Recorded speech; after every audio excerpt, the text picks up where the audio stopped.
Apa kabar sahabat YT Artikel 2? Kali ini saya akan membacakan lanjutan alur cerita kisah Aditya yang berpura-pura miskin. Tapi, sebelum mendengarkan kisah ceritanya, silahkan cari posisi yang nyaman dan jauhi keramaian. Dan jangan lupa pasang headsetnya. Dan inilah alur cerita kisah Aditya, anak bos besar yang berpura-pura miskin. Episode 107. Kisah Aditya, anak bos besar yang berpura-pura miskin. Ini terlalu terang-terangan untuk dikatakan. Menganiaya secara terbuka di depan suami orang lain. Wajah Aditya muram.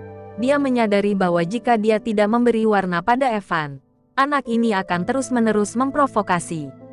Lupakan saja, suamiku. Aku tidak menginginkan kalung ini lagi. Ayo pergi. Farah tidak ingin memperburuk keadaan. Jadi dia berbisik kepada Aditya. Ada istri yang baik dalam keluarga. Dan pria tidak melakukan hal-hal kasar. Ini masih sangat masuk akal. Saya harus mengatakan bahwa Farah dapat dianggap sebagai istri yang baik. Tapi kata-kata ini hanya untuk orang biasa. Jika dikenakan pada Aditya, bagaimana jika dia melakukan sesuatu yang buruk? Kamu sudah memakainya. Bagaimana bisa mau dilepaskan? Aku akan pergi ke kasir. Aditya mencium pipi Farah, berkata dengan lembut, dan kemudian pergi ke kasir untuk check out. Tapi itu membuat Evan marah. Menurutnya, wanita yang disukainya pasti akan jadi miliknya. Aditya benar-benar mencium Farah di depannya, yang membuatnya tak tertahankan. Hehe, apakah kamu akan check out? Apakah kamu punya uang untuk membayar kalungnya? Jika kamu tidak memiliki keterampilan, jangan berpura-pura kaya. Evan memandang Aditya dan berkata dengan sinis. Aditya berbalik dan berkata dengan dingin. Kamu belum selesai, kan? Lupakan saja, suamiku. Hari ini adalah hari jadi kita. Jadi jangan membuat masalah di hari yang baik ini. Farah buru-buru membujuk Aditya. Farah ingin melepas kalung itu, siap untuk mengembalikannya kepada petugas wanita. Namun, Aditya menghentikan Farah dan membantunya mengenakan kalung itu lagi. Hehe, sepertinya aku benar-benar harus memberitahu Dylan. Jangan biarkan orang miskin masuk ke tokonya, tidak mampu mencobanya. Apakah harus membebankan biaya penyusutan? Evan berkata dengan sinis. Bagaimana jika saya mampu membelinya? Aditya bertanya pada Evan. Setelah mendengar ini, Evan melengkungkan bibirnya dan berkata dengan jijik. Bahkan jika kamu mampu membelinya pasti akan menjual tanah dan rumahmu. Setelah mengatakan itu, Evan melirik Farah, sangat puas, tersenyum dan berkata, kita berbeda. Bahkan jika aku membeli ratusan juta perhiasan di konter di bagian ini, itu masalah sepele. Evan sengaja memamerkan kekayaannya di depan Farah, dan sesekali melirik sosok bergerak Farah. Wanita yang memakai suspender di sampingnya tidak buta. Melihat Evan memikirkan Farah, dia merasa masam di hatinya. Sekarang kamu tahu perbedaan kekuatan. Pergi keluar dengan suamimu yang malang. Apakah kamu lebih kaya dari tuan muda Evan? Ini benar-benar melebihi kekuatanmu sendiri. Dia tidak lupa menatap Farah dengan tegas. Farah menghela nafas. Hari ini adalah ulang tahun pernikahannya dengan Aditya. Dia dan Aditya sangat bahagia. Tetapi mereka tidak berharap bertemu orang seperti itu. Jika mereka menginginkan kalung ini, berikan saja kepada mereka, kata Farah. Melepas kalung itu dan meletakkannya di atas meja, dan hendak menarik Aditya keluar dari sini. Ketika Aditya melihat Farah mengatakan ini, dia tidak ingin mengenal seseorang seperti Evan lagi. Lagi pula, hari ini adalah hari yang baik untuknya dan istrinya. Jadi Aditya mengangguk dan bersiap untuk pergi bersama Farah. Ketika Evan melihat bahwa Farah akan pergi, bagaimana dia bisa rela? Sayang sekali wanita cantik seperti itu pergi. Jangan khawatir, cantik. Jika kamu menyukai kalung ini, aku akan memberikannya padamu. Evan meraih lengan Farah dengan senyum di wajahnya, dan ingin menyentuh wajah Farah. Alasan mengapa dia berani melakukan ini juga karena dia memutuskan bahwa Aditya adalah seorang pengecut dan sangat provokatif. Namun dia sebenarnya memilih untuk mundur. Membawa istrimu pergi dengan putus asa. Sangat tidak kompeten. Apa yang kamu lakukan? Lepaskan. Farah marah dan berteriak pada Evan. Hehe, Jangan marah. Cantik. Ayo berteman. Ya. Evan mengulurkan tangan dan menyentuh wajah Farah. Hampir menyentuhnya. Pada saat ini, tangan besar seperti catok menjepit pergelangan tangan Evan dalam sekejap.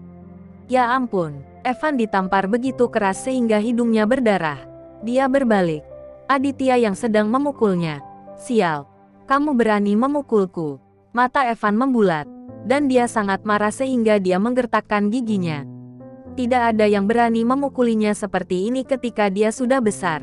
Bagaimana jika aku memukulmu? Aditya menyapanya dengan 2 tamparan lagi. Memukul Evan sampai pusing. Evan juga memiliki mulut yang kuat. Dia tahu bahwa dia bukan lawan Aditya. Jadi anak itu tidak melawan. Mengeluarkan ponselnya, dan menelepon Dylan. Tuan Dylan, aku berada di toko perhiasanmu. Dan aku dipukuli oleh orang desa. Aku akan segera ke sana, kata Dylan dari ponsel Evan. Dan dia tampak sangat bersemangat. Evan menutup telepon, menunjuk Aditya dan memarahi. Jangan lari jika kamu adalah orang yang baik hati. Tuan Dylan akan berada di sini sebentar lagi. Aku harus memukulmu hari ini. Aditya benar-benar marah, terdiam saat melihat ini. Evan ini terlalu menyakitkan untuk meminta Dylan berurusan denganku. Farah juga sedikit tercengang. Dia tahu bahwa Aditya memiliki hubungan yang kuat dengan Dylan. Jadi mengapa dia mau memukuli Aditya ketika Dylan datang? Pelanggan di toko perhiasan tidak mengetahui hal ini. Ketika mereka melihat bahwa Evan mengenal Dylan, mereka semua yakin. Sepertinya pria bernama Aditya akan sengsara. Tuan muda Evan ini masih mengenal Tuan Dylan. Benarkah? Jika Tuan Dylan datang, dia tidak akan membunuh Aditya. Petik 2. Tidak mungkin. Evan ini sekilas memiliki uang. Para penonton membicarakannya. Dalam waktu singkat, Bentley berhenti di pintu toko perhiasan. Dan Dylan masuk ke toko perhiasan. Adapun tuan muda Evan yang berasal dari Toraja, Dylan tidak memiliki kesan yang baik tentang anak ini. Tapi ayah Evan, alias Nico, masih memiliki persahabatan dengan Dylan. Dilihat dari wajah Nico, Dylan sangat menghargai Evan. Mengetahui bahwa Evan dipukuli di toko perhiasannya, Dylan juga cemas.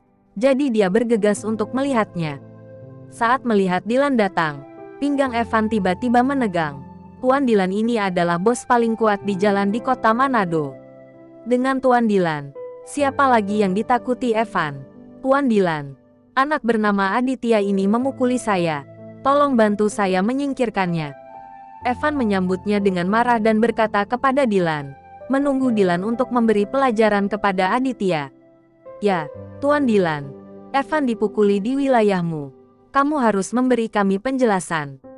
Wanita yang bersama Evan itu berkata kepada Dylan dengan ekspresi enggan. Dylan memelototi wanita dengan marah. Bertanya-tanya apakah kamu punya alasan untuk berbicara di sini. Siapa yang memukuli Tuan muda Evan? Angkat tangan kataku. Dylan berteriak keras. Tidak ada yang berani berbicara di depan Dylan di kota Manado. Siapa yang tidak tahu nama Tuan Dylan? Aku yang memukulnya, Aditya mengatakannya dengan tenang. Dylan terkejut saat melihat Aditya dan Farah. Tuan Aditya, ternyata Anda. Dylan tersenyum dan datang untuk menyambut Aditya dengan hangat. Melihat Evan dan gadis yang mengenakan suspender tercengang. Udik desa ini sebenarnya tahu Dylan. Lihatlah antusiasme Dylan.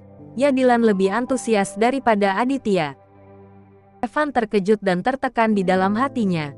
Dia berjalan ke arah Dylan dan berkata, Tuan Dylan, apakah Anda tahu gelandangan ini? Wajah Dylan langsung tenggelam setelah mendengar ini. Meskipun ayah Evan memiliki sedikit persahabatan dengannya, Dylan memiliki persahabatan yang lebih dalam dengan Aditya. Evan, Evan, kamu tidak punya cukup mata. Keluargamu di Toraja adalah keluarga tingkat ketiga. Bagaimana kamu bisa membandingkan dengan keluarga Aditya di Toraja? Mengganggu Aditya, hanya mengulurkan jari-jarimu. Dan kamu dapat membuat keluargamu di Toraja tidak menyerah. Tapi tentu saja Dylan tidak bisa mengucapkan kata-kata ini di depan begitu banyak orang. Saat ini dia menatap Evan dengan tidak sabar. Tuan Evan, tolong perhatikan apa yang Anda katakan. Tuan Aditya, jangan salahkan saya, memperlakukanmu seperti ini, kata Dylan. Evan tersedak keras. Tetapi di depan pacarannya, dia tidak bisa mengakuinya begitu saja. Yang paling penting adalah Farah hadir. Jika tidak mendapatkan adegan ini kembali, bagaimana bisa menghilangkan keindahan Farah? Memikirkan hal ini, Evan tersipu dan berkata, "Tuan keempat Long, karena kamu tahu ini bernama Aditya, maka kamu tidak perlu khawatir tentang ini."